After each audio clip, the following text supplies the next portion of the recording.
National Newspaper Publicists Association's Let It Be Known. An indictment has been handed down against an ex-Marine who choked to death a homeless black man on a New York City subway. We will have details. And Karine Jean-Pierre, the White House press secretary, has found herself in a little hot water for violating, or allegedly violating, the Hatch Act. We'll tell you about that. Also, world champion sprinter and three-time Olympic medalist Tori Bowie died from complications related to childbirth, an autopsy has revealed. It's further evidence of how perilous Black women's maternal matters are.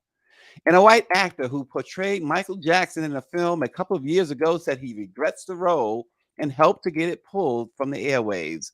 We will discuss that. And Anita Baker, what's going on with the songstress? Her and Babyface and all the drama. Babyface has been dropped from the tour, but he's taking the high road. Can't say the same about Anita. We'll discuss that and more. But first, we begin in New York. A grand jury on Wednesday indicted Daniel Penny in the death of fellow subway rider Jordan Neely, according to two sources familiar with the matter. The death last month has been a lightning rod on issues of mental health, crime, and race. Penny is a 24-year-old Marine veteran who he was indicted yesterday on second-degree manslaughter charges in the May 1st confrontation with the homeless man. Penny and Neely were on an F train in Manhattan when Neely began engaging in, quote, somewhat aggressive speech, according to Juan Alberto, who was a witness on the train, who actually filmed some of the incident. He told passengers, Neely did, that he was hungry, he was thirsty, that he didn't care about anything else, that he didn't care about going to jail. He didn't care that if he get a big life sentence. Clearly distressed, clearly in a mental health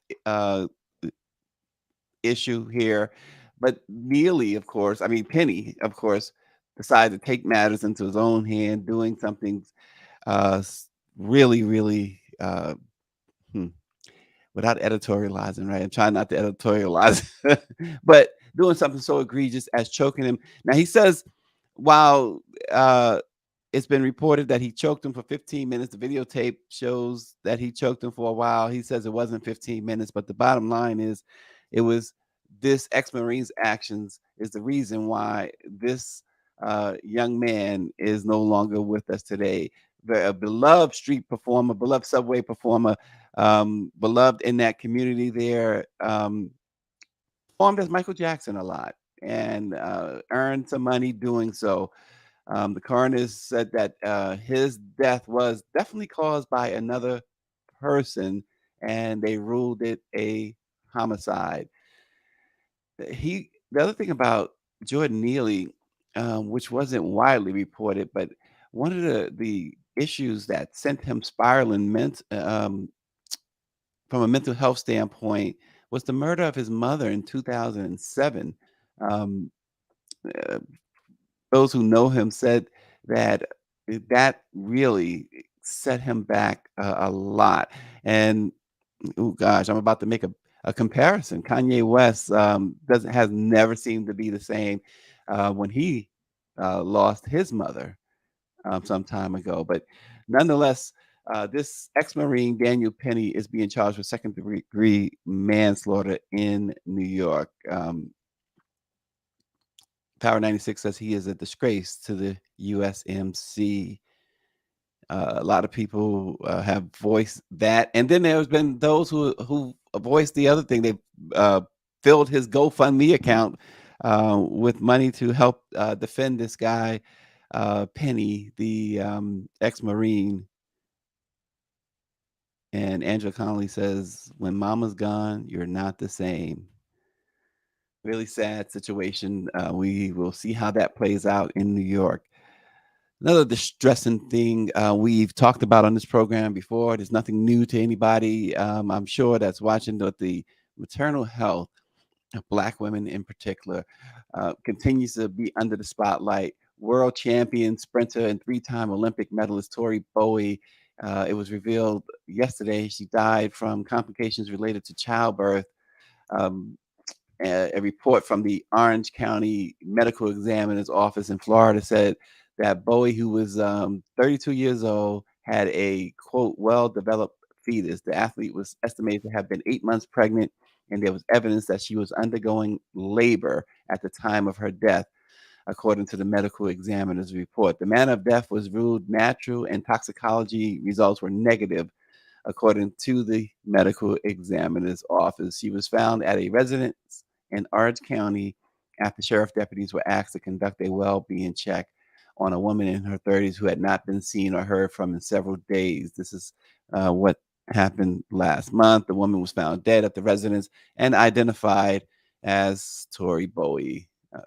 They said there was no sign of foul play, but it also, again, shines the spotlight on the maternal uh, issues, challenges Black women face every day. Again, we always remember Serena Williams' story that she wrote a first person account about that last year. Um, Really something else. It doesn't matter your social economic status. It just seems to come down to one thing and one thing only: Black women, the treatment that they get, the maternal care that they get is just woefully lacking.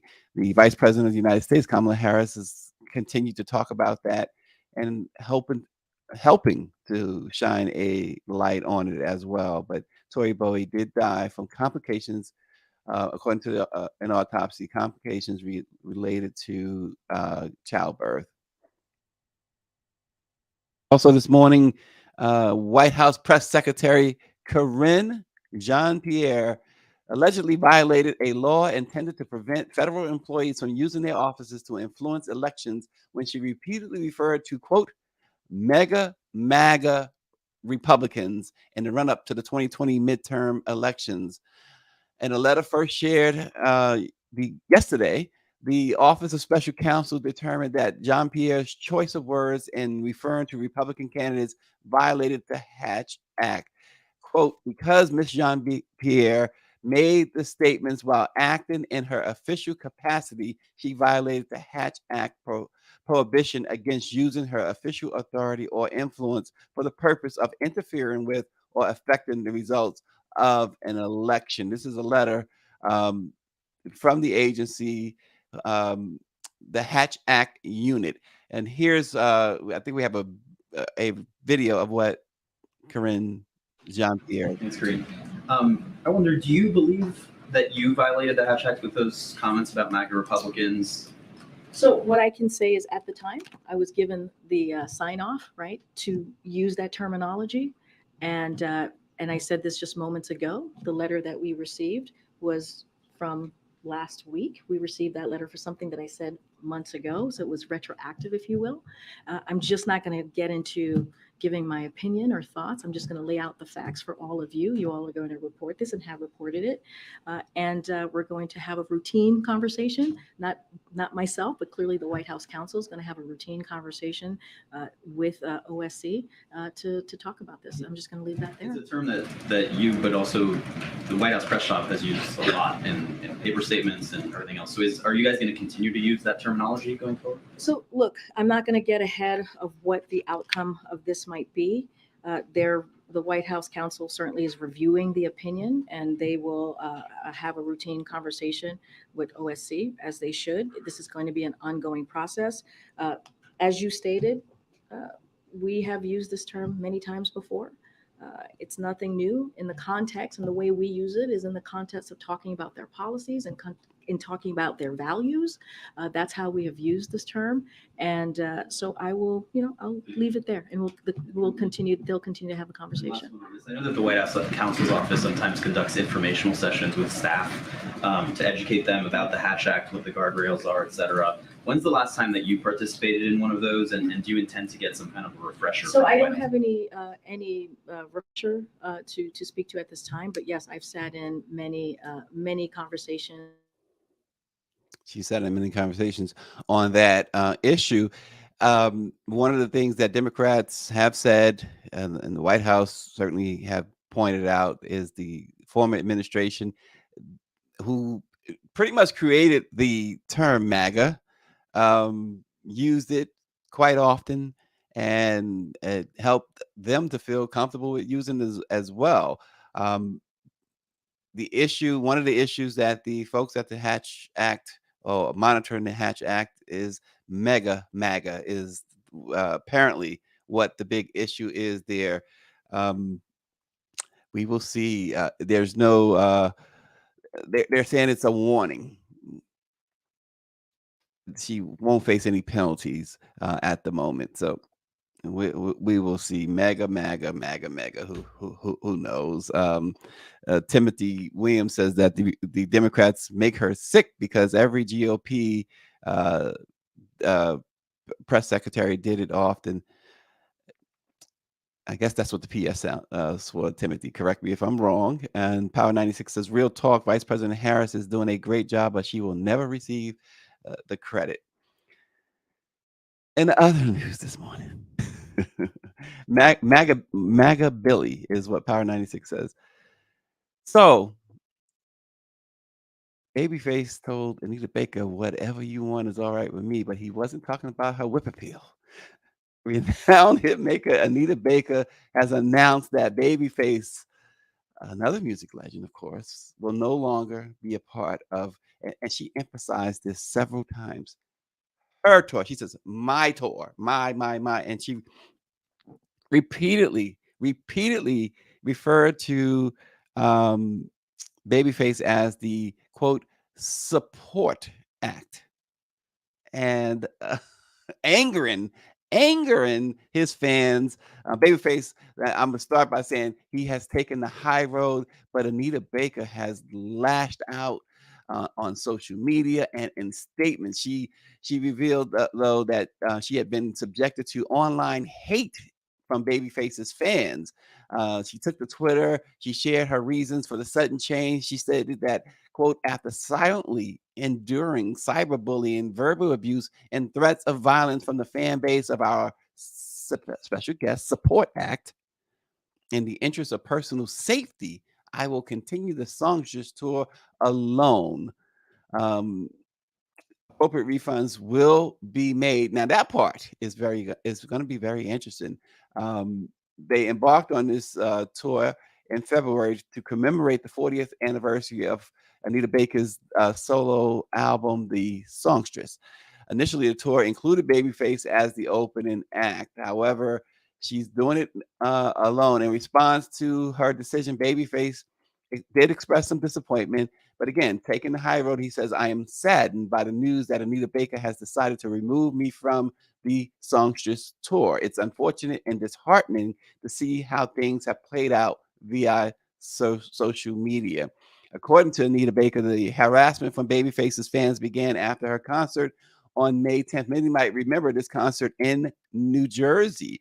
Reports from several concert attendees on social media indicated that there were technical difficulties during that show, and it caused a 2-hour delay, preventing Babyface from performing before Anita Baker took the stand.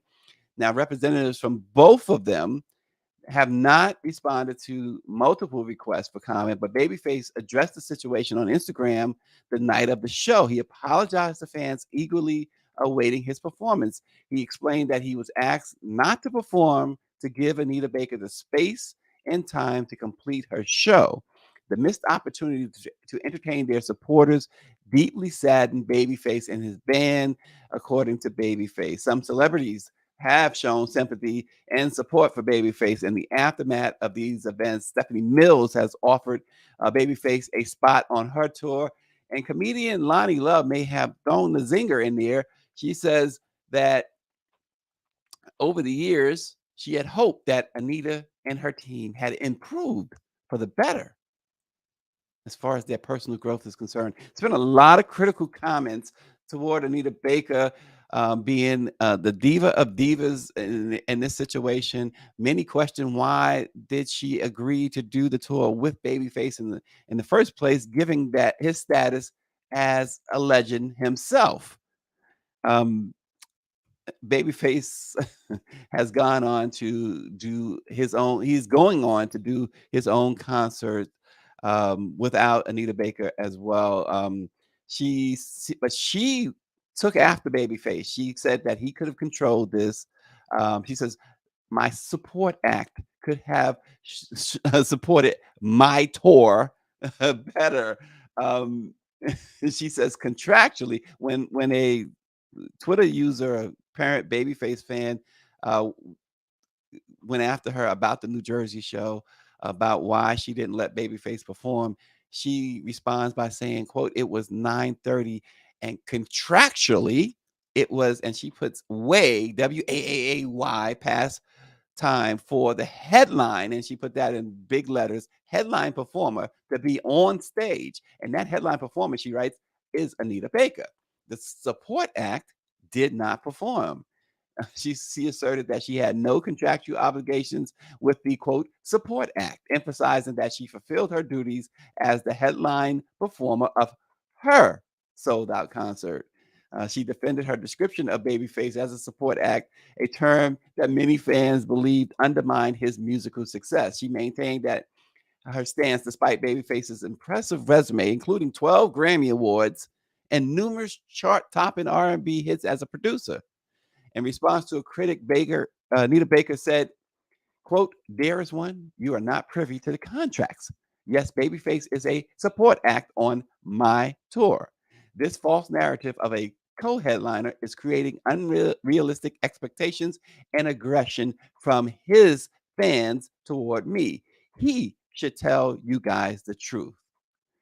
She just went after Babyface. My. Now, we don't know the ins and outs. So look, it sounds like she went after him. Sounds like he's taking the high road, but who knows what's going on behind closed doors, right? So Power 96 says it sounds like rich people problems. Babyface doesn't have the whip appeal on Anita Baker. And Timothy Williams said Anita Baker is getting on a lot of people's nerves lately. And Michelle Madison quips, apparently, with Anita Baker, it's not sweet love. Well, these are it's unfortunate when you see this things like this play out in public sometimes, but especially during the era of social media, it never would have played out in pre-social media, right? We probably would never even known about this.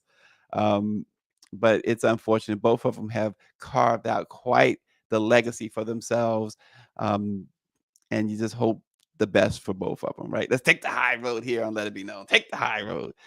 Um, they're both, I mean, good music on both sides, right? Good music on both sides. Babyface has done a lot of great producing. Anita Baker has done a lot of uh, love songs that there are babies born because of her love songs, I guess.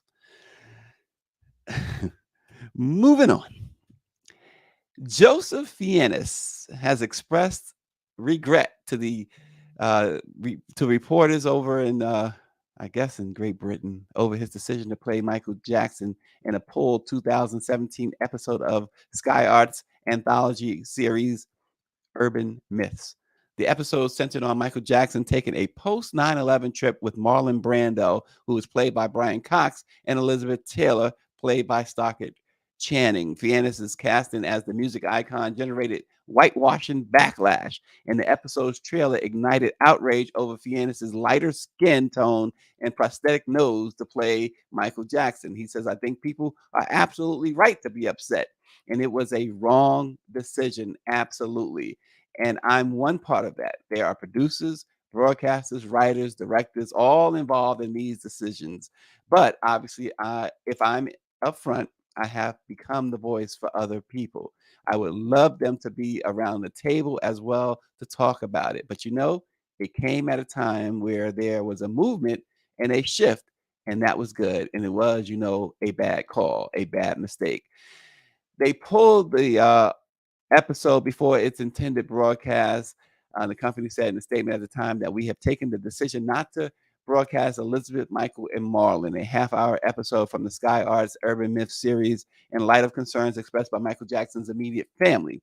We set out to take a lighthearted look at reportedly true events and never intended to cause any offense. Amid the controversy, Michael Jackson's daughter, Paris Jackson, tweeted about the episode and said, "It honestly makes me want to vomit." Um, I gotta we moved on, but I gotta read these comments. Southbound 3000 said, "Don't forget Anita got her master's with help of the young Chance the Rapper." And Dr. Nicole says, "I get what she's contractually, so what she's saying contractually, but next time don't use or treat a fellow legend as a quote support act. The fans ain't going for it, apparently." Right. But back to Fiennes and Michael Jackson. So the episode was really, and I remember, and actually, I actually wrote about this this particular episode at the time, back in 2017, where a lot of people were saying, "Oh, this really happened."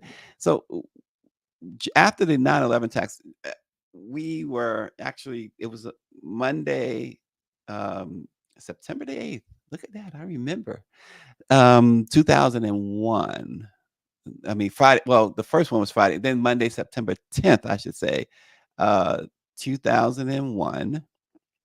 Michael Jackson had his second of two 30th anniversary concerts at Madison Square Garden. This was the second one, of course, took place the day before 9/11. Elizabeth Taylor uh, introduced Michael at the show. Marlon Brando was also at the show. Marlon Brando, it was very, very memorable. He was the first to take the stage and talk about, I mean, he was really off the rails that night. In fact, 20,000 people in Madison Square Garden was booing Marlon Brando. He was talking about feeding people who had their heads chopped off or legs chopped off, and Africa and these other places, and that basically, instead of spending your money on an event he's being paid reportedly $1 million to be at for his 10-minute rambling speech, he says that people should be giving that money to help people like that. Now, Michael had come under criticism even from his own family on the prices of the tickets for that particular show. I mean, there were tickets as much as $10,000 to see that performance, and you had Marlon Brando being paid $1 million to appear. Whitney Houston appeared, Liz Taylor. I mean, go Chris Tucker, Beyonce, and Destiny's Child. I mean, Ray Charles. It went on and on and on. However, the point of the story was after 9/11. I mean, after the show, the next morning, of course, the planes hit the World Trade Center, and Michael Jackson was scared out of his wits, like everybody else, because he was downtown Manhattan, and he, Marlon Brando, and Elizabeth Taylor, in an effort to get back to California, because you couldn't fly, not even a private plane, they had to drive to take a road trip. And this was about a road trip that they were taking from New York to California. Long story short, but nonetheless, there was this issue. Sky decided to recreate that. It didn't happen, by the way. That's not that, it was fiction. That's why they call it urban myths, I guess. But a lot of pushback that this Fiennes guy, and the thing with Fiennes is that he had been really close with the Jackson family, very close with Tito Jackson, for sure. Um, Decided to take this role, and now he says he regrets taking it. And Power 96 says, hopefully those mayonnaise people will finally leave Michael Jackson alone. Let the king of pop rest in peace.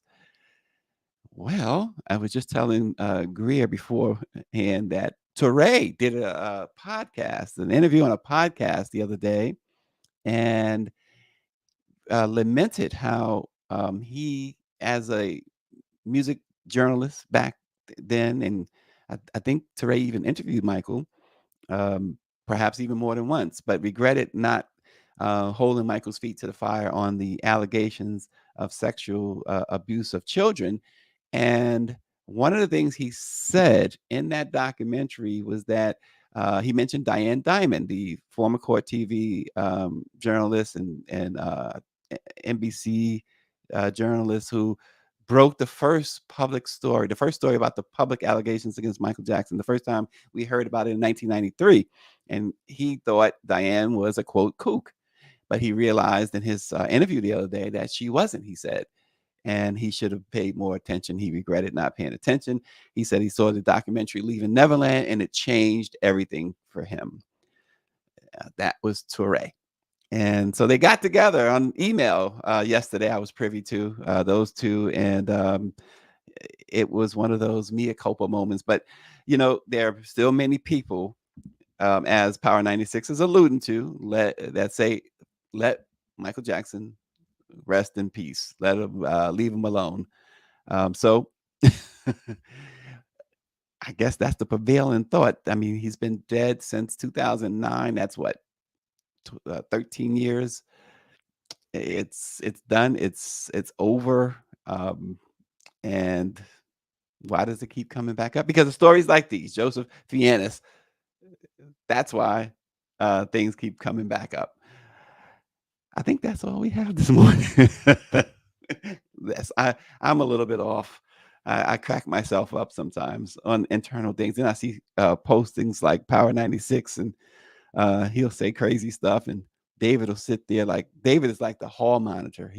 The principal more than the hall monitor. He'll set matters straight. So appreciate you all for watching, getting you through your Thursday morning. Safe travels if you have to travel to work. And if not, safe day and enjoy it. And we'll see you again tomorrow.